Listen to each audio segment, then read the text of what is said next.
요즘 코로나 바이러스 때문에 백신에 대한 관심이 어느 때보다 높은 것 같습니다. 백신이 빨리 개발돼야지 코로나를 근본적으로 종식시킬 수 있기 때문입니다. 근데 이 백신이라는 단어를 처음 소개한 사람이 에드워드 제너라고 하는 영국 의사였다고 합니다. 지금은 사라졌지만 한때 인류를 공포 속에 몰아넣었던 바이러스가 스몰팍스라고 하는 천연두를 일으키는 바이러스였습니다. 이 병은 한 번 걸리면 치료가 불가능하고 설사 낫는다고 하더라도 얼굴에 흉터가 남아서 평생을 상처를 안고 살게 하는 무서운 전염병이었습니다. 제가 어떤 자료를 봤더니 이 병의 역사가 굉장히 깊다고 합니다. 고대 이집트 미라에서도 발견될 정도로 역사가 깊고, 어떤 사람은 인류 역사만큼 이 질병의 역사가 길다고 말하는 사람도 있습니다. 그 결과 이 병으로 죽은 사람들의 숫자가 3억이 넘는다고 합니다. 이와 같이 무섭고 끔찍한 죽음의 질병이 스몰팍스인데, 이 병의 해결책이 뜻밖의 사람들로부터 왔다고 합니다. 우유를 짜고 있는 여자들로부터 이 병의 치료가 주어지게 된 것입니다. 이상하게도 다른 사람들은 다 천연두에 걸려서 죽음을 맞이하는데, 젖소에 젖을 짜는 여자분들은 이 병에 걸리지 않는 사실을 발견한 것입니다. 그래서 에드워드 제너는 이 천연두를 걸리지 않은 이유가 뭔가 추적을 해보았더니, 이 여자들은 젖소 가까이에서 일을 하는 관계로 이 젖소에게서 주어지게 되는 우두라고 하는 이 손에 물집이 생기는 병에 걸리게 됩니다. 이 병을 앓고 난 사람은 천연두가 와도 절대로 걸리지 않는다는 사실을 발견한 것입니다. 그래서 천연두에 대한 면역이 우두에 있다는 사실을 알고 에드워드 제너가 이것을 사용해서 1796년도에 개발해낸 것이 백신이라고 하는 것입니다. 이 백신이라는 단어 자체가 라틴 말로 소라고 하는 뜻입니다. 이 바카라는 단어가 카우라는 뜻을 가지고 있습니다. 그 결과 속절없이 죽어가던 수많은 사람들에게 생명을 주고, 이 병의 흉터로 말미암아 일평생 상처 속에 살 뻔한 사람들에게 밝고 축복된 삶을 안겨준 것입니다. 이와 같은 큰 공로를 세웠기 때문에 그 당시 미국 대통령이었던 토마스 제퍼슨은 에드워드 제너에게 편지를 보내서 당신은 역사의 방향을 바꾼 사람이다, You changed the direction of the history 라고 격찬한 적이 있습니다. 사망 가운데 있던 인류를 살리고 이 절망의 질병을 치료했기 때문에 충분히 역사를 바꿨다고 말할 수 있을 것입니다. 그런데 천연두보다 훨씬 더 무서운 질병을 종식시키고 우리 인류 역사를 사망 권세에서 생명으로 바꾼 또 하나의 위대한 월드 체인저가 계십니다. 그분이 바로 우리를 위해 땅에 오신 예수 그리스도십니다. 예수님은 우리 모든 인간이 죄라고 하는 저주의 질병에 걸려서 고통과 절망 가운데 죽어가고 있을 때에 주님의 십자가 보혈로 우리를 깨끗하게 하시고 죽음을 바꾸어서 생명되게 하신 것입니다. 그러므로 우리 인생의 참된 인생의 문제를 해결하기를 원한다면 이 예수님을 만나야 되는 것입니다. 예수님은 단순히 우리의 육체의 질병을 가져오는 전염병만 치료하시는 분이 아니라 우리의 영과 혼과 몸을 죽이게 하는 죄악의 질병을 고치시는 분이시기 때문에 주님을 만나야만 인생의 근본 문제가 해결되는 것입니다. 여러분 아시는 바대로 지금 겪고 있는 코로나 바이러스가 대단히 무서운 전염병인 것은 사실입니다. 벌써 전 세계 100만 명 이상이 확진자가 나왔다고 그러지 않습니까? 미국 내에서만 5천 명이 넘는 사망자가 나왔습니다. 어떤 분들은 maybe 미국 내에 24만 명까지 죽을 수 있다고 예측하기도 합니다. 무서운 질병이죠. 그런데 이와 같은 코로나 바이러스보다 더 무서운 병이 죄의 전염병입니다. 우리 코로나 바이러스를 팬데믹이라고 부르지 않습니까? 이 에피데믹이 아니라 팬이라는 말은 all, 글로벌 그런 뜻입니다. 온 세상에 가득 찬 병이다 그래서 팬데믹이라고 부르는데요, 죄는 그것보다 훨씬 더 범위가 넓습니다. 우주적인 차원의 cosmic disease, 우주적 차원의 질병이라고 할 수가 있습니다. 죄가 들음으로써 우주의 모든 질서가 깨떨어지게 되고 온 인류가 불행과 저주의 도가니에 빠뜨려졌기 때문에 우리가 이 죄의 근본적인 문제를 처리하지 않는 한 결코 우리 인생은 건강할 수가 없고 행복자로 살아갈 수가 없는 것입니다. 이 근본 인생의 문제를 풀 수 있는 유일한 길은 오직 한 분 예수님밖에 없고 그분이 주신 십자가만이 이 모든 질병에 대한 해답이라고 할 수가 있습니다. 왜냐하면 십자가 안에는 생명의 능력이 담겨 있기 때문에, 십자가 안에는 참 소망이 있기 때문에, 십자가 안에는 영원한 하나님의 사랑이 담겨 있기 때문에 십자가만이 인류의 근본 질병을 치유하고 우리에게 참 소망과 생명을 줄 수가 있는 것입니다. 이런 면에서 여러분과 제가 진실로 아름다운 삶을 회복하고 하나님의 은총 가운데 살기를 정말 원한다면 피 묻은 주님의 십자가를 붙잡아야 됩니다. 예수님의 십자가를 붙잡는 순간 우리 인생의 방향이 바뀌게 되고 최악의 상황 속에서도 승리할 수 있게 되는 것입니다. 그렇다면 우리가 어떻게 할 때 주님의 십자가를 붙들 수 있으며 그 십자가를 붙잡았을 때 우리에게 주어질 축복은 과연 어떤 것일까요? 오늘 같이 봉독한 본문을 통해서 이것을 함께 정리해 보려고 합니다. 오늘 같이 읽은 본문에 보시면 예수님의 십자가가 우리 삶 속에 미친 영향에 대해서 기록을 하고 있습니다. 먼저 14절 말씀 보겠습니다. 자녀들은 혈과 육에 속하 있음에 그도 또한 같은 모양으로 혈과 육을 함께 지니심은 죽음을 통하여 죽음의 세력을 잡은 자 곧 마귀를 멸하시며 또 죽기를 무수함으로 한평생 매여 종로로 사는 모든 자들을 놓아주려 하심이라고 했습니다. 여기에 나오는 자녀들은 누구를 말할까요? 이 자녀들은 물론 인류 자체를 말할 수도 있겠지만 오늘 본문의 문맥상 아브라함의 후손인 택함받은 자녀들을 말하는 것입니다. 이 자녀들은 혈과 육에 속하였대요. 이 말의 뜻은 우리는 육신을 가진 휴먼 빙이다 그런 뜻입니다. 우리 인간 모두는 혈과 육을 가진 존재이고 육체를 가지고 있는 휴먼 빙이죠. 그런데 그도 똑같은 모양으로 혈과 육을 지니셨다. 여기 나타난 그가 누구일까요? 바로 예수 그리스도를 말하는 것입니다. 예수님은 사실 하나님이셨지만은 그도 우리와 똑같은 육신을 입고 이 땅에 오신 것입니다. 이것을 신학적인 용어로 성육신이라고 부르죠. 인카네이션 그렇게 부르고 있습니다. 하나님이심에도 불구하고 왜 예수님께서는 우리와 똑같이 혈과 육을 입고 이 땅에 오셨을까요? 그 목적을 오늘 성경은 죽음을 통하여 사망 권세 가운데서 우리를 건져내시기 위함이라고 설명하고 있습니다. 여기 말하는 죽음이 어떤 사건을 의미할까요? 바로 예수님의 십자가 사건을 말하는 것입니다. 예수님께서 우리와 똑같은 육신을 입고 오신 목적은 한 가지입니다. 여러분과 저를 대신해서 죽으심으로 우리의 죄를 속하기 위함이었습니다. 17절 말씀 보시면은 좀 더 구체적인 내용을 읽어볼 수가 있습니다. 17절 그러므로 그가 범사의 형제들과 같이 되심이 마땅하도다. 이는 하나님의 일에 자비하고 신실한 대제사장이 되어 백성의 죄를 속량하려 하심이라. 여기 다시 한번 범사의 형제들과 같이 되셨다. 이 말은 fully human in every way. 우리 NIV 성경 그렇게 번역했어요. 예수님은 우리와 똑같이 모든 면에 있어서 인간이 되셨는데 그 대신 이유가 뭐냐? 자비하고 신실한 대제사장이 되셔서 백성의 죄를 속량하기 위함이라고 밝히고 있습니다. 이 말씀은 사실 구약 성경의 대속죄의 일을 배경으로 두고 기록한 말씀으로 생각합니다. 구약 성경에 보시게 되면 대제사장이 1년에 한 번 온 이스라엘의 죄를 속하기 위해서 지성소로 들어가는 날이 있죠. 그날을 우리는 대속죄일 The Day of Atonement라고 부르고 있습니다. 예수님은 여러분과 저의 죄를 속하기 위해서 지성소로 들어가시는 대제사장이 되시는데 한 가지 더 놀라운 사실은 예수님은 대제사장이실 뿐만 아니라 자신이 속죄의 대물이 되셔서 죽어주신 것입니다. 그 결과 우리 모든 백성의 죄를 속량하게 되셨다. 이 속량한다는 말이 무슨 의미일까요? 이 속량한다는 이 말은 희생제물을 드림으로 하나님의 진노를 누구뜨리고 하나님과 화목하게 한다 그런 뜻입니다. 그래서 많은 영어 성경은 atonement라고 번역을 했어요. atonement. 이것은 바로 화목의 제물로 드려진다 그런 뜻입니다. 요한일서 4장 10절에서 이 내용을 좀 더 자세히 밝혔습니다. 사랑은 여기 있으니 우리가 하나님을 사랑한 것이 아니요 하나님 우리를 사랑하사 우리 죄를 사하기 위하여 화목제물로 그 아들을 보내셨다 그러셨어요. 그러므로 예수님께서 이 땅에 오신 목적은 화목제물 되셔서 하나님과 원수되었던 관계를 풀어내시고 우리 모두를 구원하시기 위함이라고 할 수가 있습니다. 주님의 십자가 사건은 이런 의미를 담고 있어요. 사실은 예수님은 죽으실 이유가 없었죠.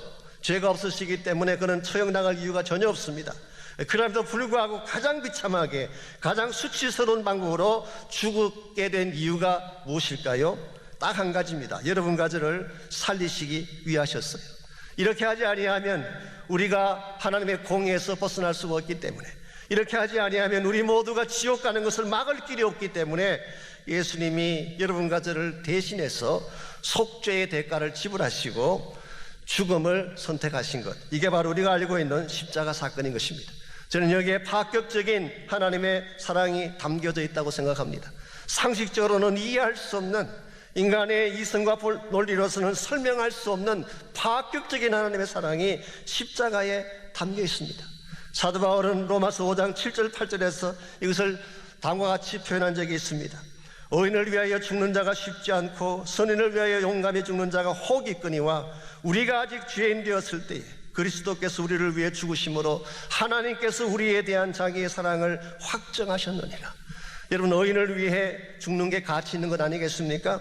그래서 좀 괜찮은 선한 사람을 위해 희생하는 것이 가치가 있는 것인데, 오늘 성경은 뭐라고 밝히고 있습니까? 우리는 의인도 아니고 선인도 아니고 가장 더럽고 누추한 죄인인데, 이와 같은 죄인을 위해 예수님께서 죽어주심으로 하나님이 우리를 향하신 사랑을 확정시켜 주셨다. 이건 사실 인간적인 논리로는 이해할 수 없는 것입니다. 우리의 모든 논리와 이성을 넘은 것입니다. 그렇게 찰스 웨슬리는 그의 찬송을 통해 그런 고백을 한 적이 있지 않습니까? How can it be? Amazing love, how can it be? 이 놀라운 사랑, 어떻게 이와 같은 사랑이 가능한 것입니까? That thou, my God, should die for me. 어찌하여 나의 하나님이, 그 거룩하신 당신이 나를 위해 죽을 수가 있다는 말입니까?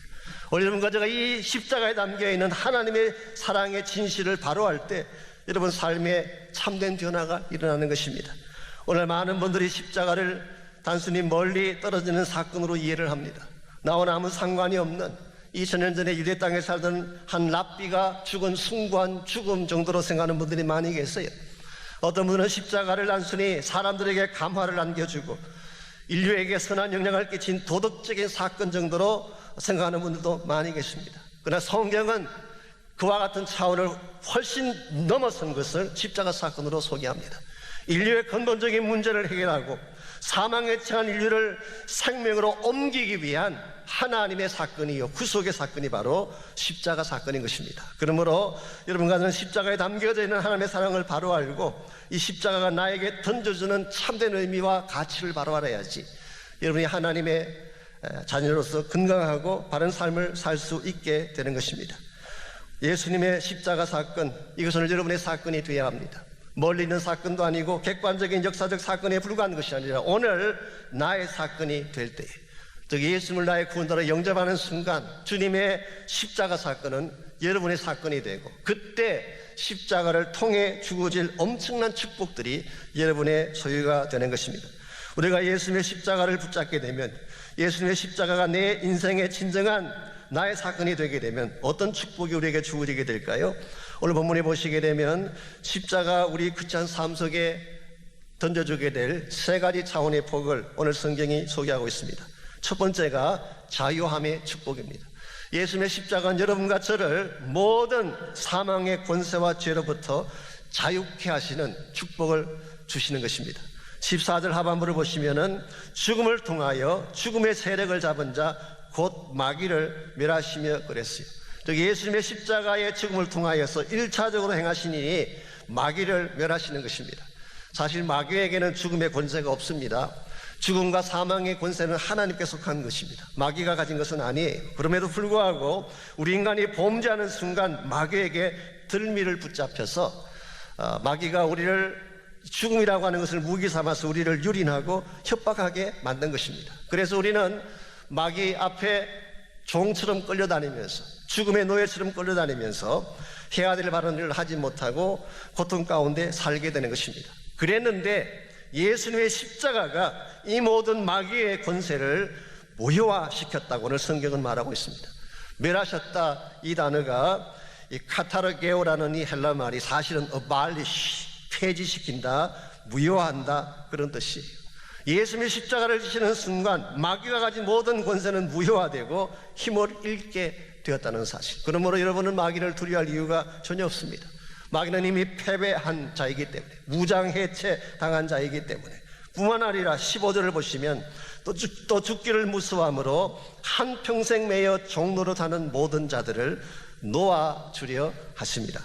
마귀가 가지고 있는 사망의 권세 때문에, 우리가 지었던 죄의 권세 때문에 마귀에게 일평생 종살이 하던 여러분과 저를 놓아주시게 된다. 놓아준다는 이 말이 set free, 자유케 한다, 그런 의미를 가지고 있습니다. 우리 모두는 죄를 짓는 순간 죄의 노예가 됩니다. 우리가 죄를 짓는 순간 마귀의 종로로 탈 수밖에 없습니다. 그랬는데 예수님의 십자가를 지심으로 이 모든 죄의 결박으로부터, 마귀의 결박으로부터, 심지어 사망 권세의 결박으로부터 우리를 자유케 하신 사건이 오늘 본문에 의하면은 십자가 사건이다, 그런 뜻입니다. 그러므로 혹시 여러분들이 예수님 믿은 이후에도 과거의 실패나 죄책감 때문에 힘들어하는 분이 혹시 계신다면, 여러분 그렇게 살아갈 이유가 없습니다. 이미 여러분의 죄는 십자가에서 다 처리가 되었기 때문에. 사실 마귀는 지금도 우리를 자기 수하에 두기 위해서 과거의 잘못을 계속 덜쳐내고 있죠. 과거에 잘못했던 것, 실패했던 것, 우리의 깊은 상처들을 계속 끄집어내어서 우리를 결박시키려고 합니다마는 그게 속을 이유가 전혀 없습니다. 사실 우리가 하나님 일하다가 항상 우리 마음에 좀 주춤하게 되는 게, 마귀가 우리 마음속에 그런 메시지를 던져줄 때, 야, 너 같은 게 무슨 하나님 일한다고 하냐, 너같이 더럽고 누추한 죄가, 그렇게 많은 악한 일을 행한 너가 무슨 자격으로 목회를 하며 하나님의 사역을 할 수 있다는 것이냐. 이와 같이 협박할 때 우리는 그 협박 앞에 우물쭈물하고 쩔쩔매며 끌려갈 때가 사실 있습니다. 그러나 여러분 기억하실 것은 예수 그리스도의 보혈이 우리를 모든 죄로부터 깨끗게 하심을 믿으시기 바랍니다. 저의 말이 아니라 요한 1장 7절에 약속된 말씀이에요. 그 아들 예수의 피가 우리를 모든 죄로부터 깨끗게 하였다. 사실 이 말씀이 마르틴 루터를 항상 힘나게 했던 말씀 아닙니까? 악한 자들이 그를 협박하고 정규행을 못하도록 계속 위협할 때, 그때마다 마귀 사탄을 향해서 외쳤던 말씀이 맞다. 마르틴 루터는 죄인이다. 마르틴 루터는 더러운 자다. 마르틴 루터는 용서받을 자격이 되지 않는다. 그러나 그 아들 예수의 피가 우리의 모든 죄를 깨끗게 하셨다. 여러분 마음속에 이 확신이 있어야 돼요. 이 담대한 선포가 있어야 돼요. 그러므로 우리는 죄를 감추며 끌려다니기보다는 내가 잘못한 일을 범했을 때는 어떻게 하면 될까요? 주님의 십자가 앞에 나와서 자백하면 되는 것입니다. 나의 잘못을 인정하고 예수 그리스도의 십자가 보혈의 은혜를 받으면 우리의 모든 허물들이 깨끗하게 청산되는 것입니다. 죄 문제만 그런 것이 아닙니다. 과거의 상처도 마찬가지, 육신의 결박도 마찬가지, 심지어 어떤 분들은 중복의 결박에 묶인 분들이 계시는데요, 십자가 앞에 가져와서 토해내고 하나님의 은혜와 보혈의 능력을 구하면 하나님께서 참된 자유를 주시는 것입니다. 그러므로 여러분과 제가 무슨 일을 당하든지 마귀에 끌려다니고 죄악에 끌려다니기보다는 하나님의 자녀답게 이제부터는 나의 힘과 능력으로 사는 자가 아니라 나사렛 예수의 이름으로 사는 자가 되시기를 바랍니다. 문제가 생기면 나사렛 예수 이름으로 기도하면 돼요. 그럼 마귀는 제압되어지고 불행과 어둠과 질병과 고통은 떠나가게 되는 것입니다. 솔직히 말씀드리면 우리 인간 자체는 능력이 없습니다. 뭐 저에게 무슨 능력이 있고 여러분에게 무슨 능력이 있겠어요.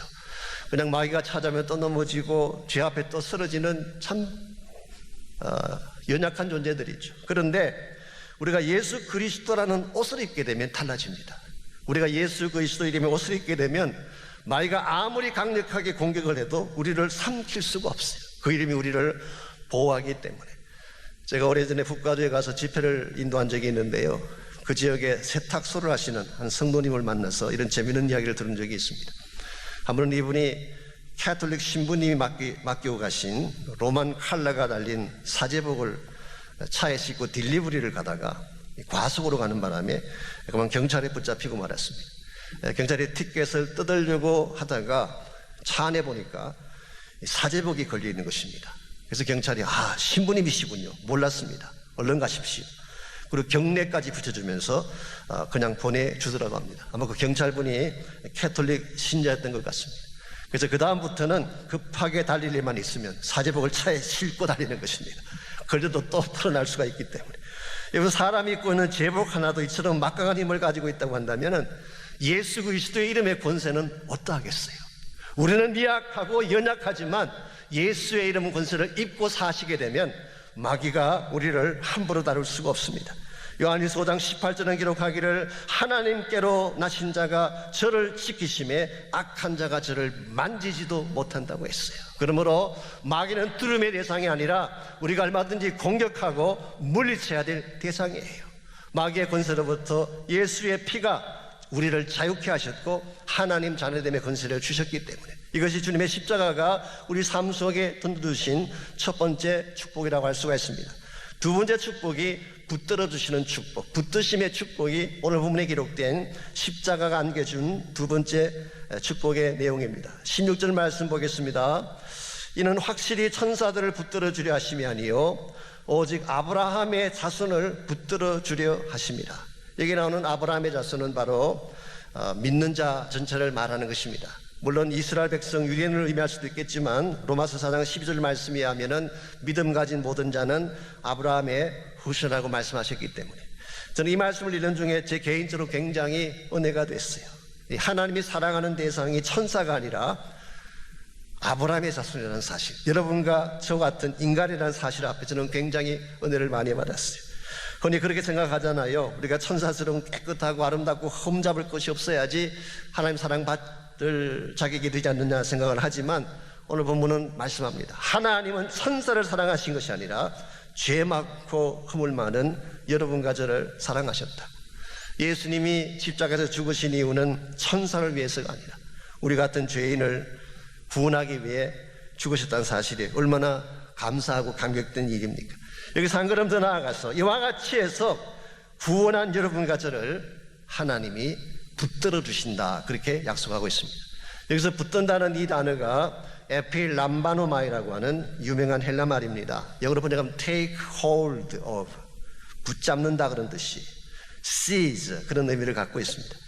이 단어는 복음서에서 예수님의 사역을 묘사할 때 많이 사용이 됐습니다. 그중에 몇 가지만 예를 드리자면 마태복음 14장 31절에 보면 베드로가 바람을 보고 무서워해서 바다 물속에 빠져들어갈 때 예수님께서 손을 내밀어 그를 붙잡으셨다. He took him by hand. 그분의 손을 통해서 그를 붙잡았다. 그때 사용된 똑같은 단어가 오늘 본문에 나오는 단어예요. 즉 바닷물에 빠져갈 때 허우적거리며 혼자로 헤어나오지 못할 때에 붙들어내시는 하나님의 손길. 마가복음 8장 23절에 보게 되면 소경의 손을 잡고 밖으로 이끄셔서 소병의 눈을 뜨게 하신 사건이 나옵니다. He took the blind man by his hand. 예수님은 앞을 보지 못해 어디로 가야 될지 갈 바를 알지 못해 하는 소경의 손을 잡고 이끌어내셔서 마침내 밝은 빛을 허락해 주시는 주님. 누가복음 14장 4절에서는 병자를 치료할 때에 He took of him and healed. 그를 붙잡고 고쳐주셨다. 물론 예수님께서는 멀찍이 서서도 고치실 수 있지만 이렇게 붙잡고 손을 얹고 만지시고 그리고 치료하는 애들이 참 많았어요. 이와 같이 하나님이 여러분과 저를 다루시는 방법은 우리가 연약하기 때문에 붙잡아 주시는 것입니다.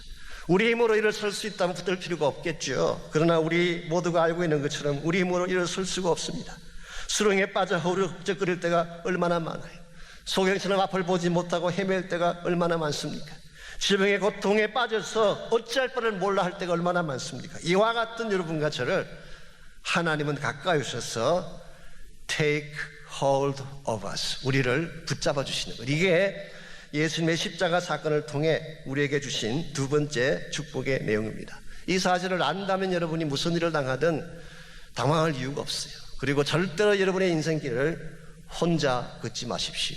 여러분 곁에 보이지 않지만 주님이 함께 가시기 때문에 힘들 때마다 주님의 손을 붙잡고 그 능력을 붙잡게 되면 설사 여러분 앞길에 험악한 것이 있어도 넘어지지 않고 쓰러지지 않게 되는 것입니다. 제가 옛날에 주일학교를 통해 들었던 예화이긴 하지만 의미가 있는 것 같아서 소개해드리려고 합니다. 어떤 아빠가 아들과 함께 밤에 험한 산길을 가게 됐습니다. 그때 아빠가 아들에게 당부합니다. 얘야, 지금 우리가 걷는 길은 너무 험악한 길이니까 너가 아빠 손을 놓치면 큰일 나. 아빠 손을 꼭 붙잡고 가야 돼. 그랬더니 아들이 좀 아빠 손을 놓으면은 죽는 줄 알고 정말 있는 힘을 다해서 아빠 손을 붙잡고 길을 갔어요.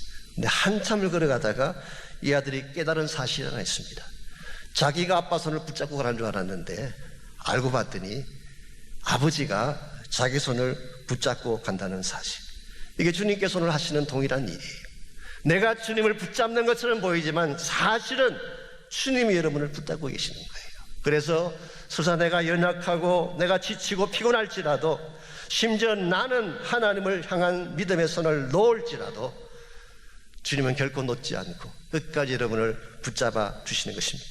이 붙잡음에 대한, 붙드심에 대한 확신이 분명해야지 무슨 일을 당해도 낙심하지 않을 수가 있게 되고 끝까지 승리하며 달려갈 수가 있는 것입니다. 이와 같이 예수님의 십자가 사건은 여러분과 제가 가진 모든 죄의 결박을 풀어주신 자유함의 사건이고, 뿐만 아니라 연약한 우리를 붙들어 주시는 하나님의 능력의 붙드심의 사건이라고 할 수가 있습니다. 세 번째 오늘 본문이 제시하는 십자가를 통한 축복은 도우심의 축복입니다. 십자가는 여러분과 저를 돕는 놀라운 사건이라고 할 수가 있습니다. 18절 말씀 보겠습니다. 그가 시험을 받아 고난을 당하셨은즉 시험받는 자들을 능히 도우실 수 있느니라. 예수님께서 여러분과 저를 도우실 수 있는 이유를 본인도 우리와 똑같은 고난을 당하셨기 때문에. 우리 가운데 시험 당하지 않는 자가 있나요?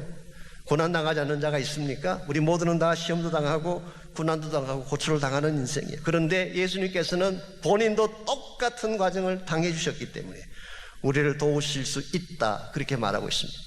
여러분, 배가 고파보지 않은 사람이 어떻게 굶주린 자의 고통을 알겠습니까? 울어보지 않는 자가 어찌 눈물에 담겨있는 그 아픔을 이해할 수가 있겠습니다. 그런데 예수님께서는 우리와 똑같이 모든 고난의 길을 다 겪으셨어요. 우리가 울었다고 말을 하지만 주님도 울으셨어요. 우리가 굶는다고 말을 했지만 예수님도 굶으신 적이 있습니다. 우리가 피곤하다 지치다 이야기할 때가 참 많지만 예수님도 지치고 쫓겨나고 배신당하는 아픔을 겪으셨어요. 무엇보다 예수님께서는 마지막 십자가에 달리셔서 죄인들이 당해야 될 모든 수치와 목마름과 찔림의 고통을 당하셨어요. 심지어는 예수님은 세상죄를 한 몸에 지고 죽어가는 그 상황에서 하나님마저도 고개를 돌리시는, 이 하나님께로 버림받는 그 심각한 고통을 겪으신 분이세요. 엘리 엘리 라마 사막다니, 나의 하나님 어찌하여 나를 버리시나이까. 이 최악의 아픔까지, 하나님께 버림받는 최악의 아픔까지 경험하신 분이 예수님이시기 때문에 어떤 상황에서도 그분은 여러분을 이해할 수 있어요. He knows your pain. 여러분의 아픔도 아시고 여러분의 눈물도 아시는 것입니다. 헨리 나우에는 이와 같은 예수님을 wounded healer라고 묘사한 적이 있습니다. 상처받은 치유자. 원래 이 단어는 칼융이라는 사람이 처음 사용했던 것입니다만은, 즉 상처를 받아본 경험이 있는 자가 다른 사람들을 카운슬링해주고 도와줄 수 있다, 그런 측면에서 사용한 단어가 wounded healer라는 단어였습니다만은, 헨리 나우에는 십자가상에서 상처받고 돌아가신 예수님에게 이 단어를 적용한 것입니다. 예수님만큼 어려운 고난 당하신 분 없어요. 예수님만큼 버림받고 고초당하고 힘든 절망 가운데 처했던 분이 없습니다. 그러므로 그분은 여러분과 제가 무슨 일을 당할지라도, 어떤 상황에 처할지라도 여러분을 이해하시고 여러분에게 적절한 은혜를 베풀어 주셔서 다시 일어나게 하시는 것입니다. 미국의 찬송가 작가 중에 토마스 앤드류 돌시라고 하는 찬송가 작가가 있습니다. 이분은 원래 시카고 지역에 살고 있던 흑인 분이십니다만은, 이분이 1932년도에 세인트루이스 지역에서 열리는 부흥 집회가 있어서 찬양을 하기 위해 그곳을 갔습니다. 그때 사실은 자기 부인이 산딸을 앞두고 있기 때문에 가지 않으려고 했습니다. 그랬는데 그 집회를 주최하는 측에서 당신이 꼭 와야 된다고 강권했기 때문에 할 수 없이 집회 간 것입니다. 그리고 정말 전심을 다해 찬양을 다 부르고 자기 자리에 앉았을 때 한 통의 전보가 전달됐습니다. 방금 당신의 부인이 세상을 떠났습니다. Your wife just died라고 하는 메시지가 전달이 됐어요. 그의 아내 네티가 첫 아이를 낳다가 세상을 떠난 것입니다. 급하게 시카고로 돌아와 보았더니 설상가상으로 며칠 뒤에 그의 사랑하는 아들마저 세상을 떠나고 말았습니다. 그래서 사랑하는 아내와 아들을 한 캐스켓에 넣어서 장사를 지낸 후에 이 돌씨는 망연자세한 모습으로 통곡하며 울기 시작했습니다. 그의 마음속에 자기도 모르게 하나님에 대한 원망이 올라오기 시작했어요. 내가 하나님을 위해 이렇게 찬양하며 하나님의 사역을 위해 이렇게 섬겼는데 어떻게 사랑하는 나의 아내, 나의 아들을 지켜주지 못하십니까? 라고 하는 하나님에 대한 섭섭함이 그의 마음속에 나오기 시작한 것입니다. 그리고 자기도 모르게 결심을 하기를 다시는 찬양을 하지 않겠다, 다시는 하나님을 위해 일하는 것을 하지 않겠다고 결심을 하고 영적인 탈진 속으로 깊이 빠져들어가게 됐습니다. 심지어는 자살까지 생각했다고 하니까 얼마나 그가 깊이 탈진했는지를 알 수가 있죠. 그러던 중에 그의 친구 한 분이 대학교에서 섬기는 분이 있는데 잠깐 그곳에 와서 쉬게 했어요. 이분이 그 대학교에 가서 토요일 해질 무렵인데 그 학교의 뮤직홀에 혼자 앉아 있는데 커튼 사이로 석양의 햇살이 비쳐 들어왔습니다. 그 햇살을 보는 순간 자기도 모르게 이 어두움을 뚫고 자신을 찾아오신 하나님이 임재한다는 생각이 찾아왔어요. 그리고 자기 마음속에 들려오는 이런 음성이 있었습니다. 힘들지, 아프지, 나도 너와 똑같은 아픔을 겪었단다. 그리고 말씀하시기를 I'm still with you. 나는 너와 여전히 함께한다. 그러므로 take my hand. 나의 손을 붙들지 않겠느냐. 이 음성을 듣는 순간 이 떠올 수 있는 자신도 모르는 사이에 피아노 건반 위에 손이 올라갔고 그 자리에서 한편의 귀한 찬양이 터져나왔어요. 그 찬양이 Precious Lord, Take My Hand라고 하는 찬양. 주님여 내 손을 꼭 잡고 가십시오. Precious Lord, take my hand. Lead me on, help me stand. 주님여 나의 손을 꼭 잡고 가십시오. 나를 이끌어 주십시오. 내가 설 수 있도록 도와주십시오. I am tired. 지쳤습니다. I am weak. 나는 너무너무 연약합니다. I am worn. 고갈되고 기진하고 말라버렸습니다. Through the storm, 폭풍을 통과할 때에, Through the night, 깊은 밤을 지나갈 때에, Lead me on to the light. 빛으로 나를 이끌어 주십시오. Take my hand, precious Lord. Lead me home. 존귀하신 주님, 내 손을 꼭 붙잡고 본향으로 나를 인도해 주십시오. 이 찬양을 가장 적게 불렀던 자가 마틴 킹 루터 목사님이라고 합니다. 지금도 많은 분들이 찬양을 통해 은혜를 받고 있죠. 저는 그렇게 생각합니다. maybe 여러분 가운데도 여러분의 인생 현장 가운데에 이와 유사한 고난을 겪은 분이 계실지 모르겠어요. 납득할 수 없는 고난의 현장에서 나로서는 도저히 이해할 수 없고 내 힘으로 아무리 감당하려고 해도 감당할 수 없는 어려운 고난의 상황. 풍랑의 파도는 점점 높이 솟아오르고 있는데 인생의 밤은 깊음만 가는데 아무도 도울 자가 없을 때 여러분 모두가 느끼게 될 그 고독함과 절망이 어떠하겠습니까? 그러나 여러분 꼭 기억하실 것 한 가지가 있습니다. 여러분이 최악의 상황에 빠져서 아무도 나를 돕는 자가 없다고 생각하지만 여러분 곁에 주님이 와 계신다는 사실을 기억하십시오. 그리고 take my hand. 나의 손을 붙잡아라. 나를 붙들어라. 내가 너를 일으킬 수 있다. 내가 너를 다시 살게 하리라. 내가 너를 다시 뛰게 하리라. 주의 말씀을 듣고 주의 손을 붙잡고 다시 일어나시는 여러분 모두가 되시기를 바랍니다. 사랑하는 성도 여러분, 하나님은 멀리 계시지 않습니다. 여러분 가까이 와 계세요. 여러분이 당하는 고난 모르시는 게 아닙니다. 우리가 겪고 있는 이 힘든 어려운 상황을 하나님이 모르시는 게 아니에요. 다 알고 계세요. 다 이해하고 계세요.